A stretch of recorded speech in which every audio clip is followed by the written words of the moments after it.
The planet Idoria had fallen silent long before the humans arrived. Its skies, once home to million wings, now echoed with only the roar of the dragon Empress, a towering, armored leviathan who ruled over every remaining soul with burning dominance. Entire species bowed to her, cities were reduced to ash, and hope became a forgotten concept. Yet humanity, fragile, curious, stubborn humanity, had come here searching for a home. And they found war. Evan Thorne never wanted to be a soldier. He once lived a life filled with lullabies, soft blankets, and scattered toys. A single father, not by choice, but by fate, after his wife died saving their colony ship from a reactor fire. Now his entire world was his daughter, Elizabeth. He worked as a caretaker, maintaining life support systems and growing crops in underground shelters. If anyone asked, he was just a man, not a hero, but fate does not ask. When the Dragon Empress discovered the human settlement, she saw a threat to her dominion, a spark that might ignite rebellion. She demanded tribute, and when humans refused, she unleashed destruction, burning forests and melting steel as if they were twigs. The colony evacuated. Sirens cried. Walls shook. Mothers screamed. Soldiers died. In the chaos, Elizabeth was separated, trapped inside the Biogen Dome, a research facility built near the mountains. The last distress signal showed the dome surrounded by claws and scales. Evan ran. No armor. No weapon. Only a father's terror and love. The air stank of smoke and scorched soil as Evan's boots hammered against broken pathways. He could see the dome now, cracked, flickering, barely holding. Inside stood Elizabeth, tiny and trembling, pressed against the glass and looming over her. The Dragon Empress. Each scale was a fortress. Her wings eclipsed the sun. Magma burned beneath her skin. She leaned close, her molten eyes locked on the terrified human child. "Another spawn of parasites," she hissed. "Your kind brings infection. Fire will cleanse you." Elizabeth didn't scream. She stared back, tears spilling.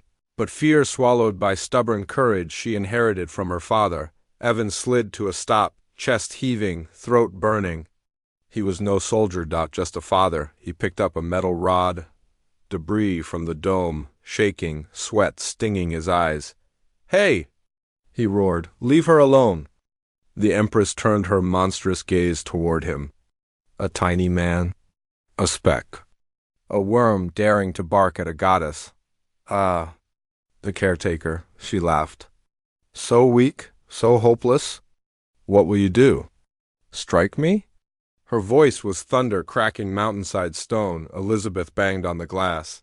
"Dad!" "Don't, please." Evan's heart quivered. Every instinct begged him to run, to hide, to do anything except face a beast capable of incinerating armies. But love makes cowards brave. He stepped forward, eyes burning with something even fire feared. The Dragon Empress raised a claw dripping with molten fury. "Take another step, insect, and I end you." Evan's grip tightened on the rod. Blood thrummed like war drums. He whispered, voice steady despite the terror eating him alive. "Don't take another step." The words weren't a threat. They were a promise. The Empress laughed again. But then she saw something behind the human stare. A reflection. A spark, humanity's greatest weapon. Defiance. Flames erupted from her jaws, but the dome's emergency shield flickered on, redirecting the blast skyward. Evan lunged, smashing control panels, rerouting every last bit of power into the shield protecting Elizabeth. Electricity surged, shocking his arms violently, but he held on. The Dragon Empress roared, slamming her tail into the earth, sending shockwaves that knocked Evan to his knees. "You delay the inevitable." But Evan crawled, dragging his bleeding body toward Elizabeth. He smashed the dome glass with the rod, once, twice, each strike fueled by every memory. Her first steps. Her first word. Her laugh when he burned dinner. Her sleepy whisper, "I love you." "Daddy." The glass shattered. He grabbed Elizabeth and shielded her with his body as the remaining energy. Blast detonated in a bright flash. Silence. When the smoke cleared. The mountain ridge had collapsed, sealing the cave entrance behind them. The Empress was forced to retreat skyward, shrieking with rage. Evan coughed lungs, screaming. Elizabeth clung to him, sobbing. "You came for me," she whispered. "Always," he managed, brushing ash from her hair, but the fight was not over. Humanity regrouped. Inspired by the impossible, a single father standing against a dragon. Stories spread, a caretaker who didn't bow, who protected the future with bare hands. The Dragon Empress had survived as well. Her pride wounded, fury boiling. She returned days later, armies of dragons at her command, ready to finish humanity. This time, soldiers stood ready. Weapons charged.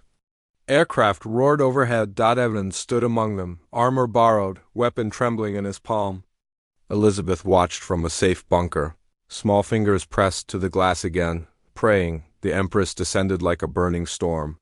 But humanity did not scatter. They had something new, something powerful. Call on belief. Because if a single father could make a dragon step back, what could all of humanity do together? The skies ignited. War erupted. And the humans fought like they never had before, with fire in their hearts that outshined dragon flame. For Elizabeth, for the future, for humanity. When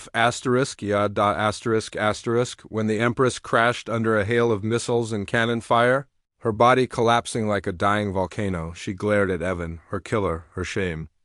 "What are you?"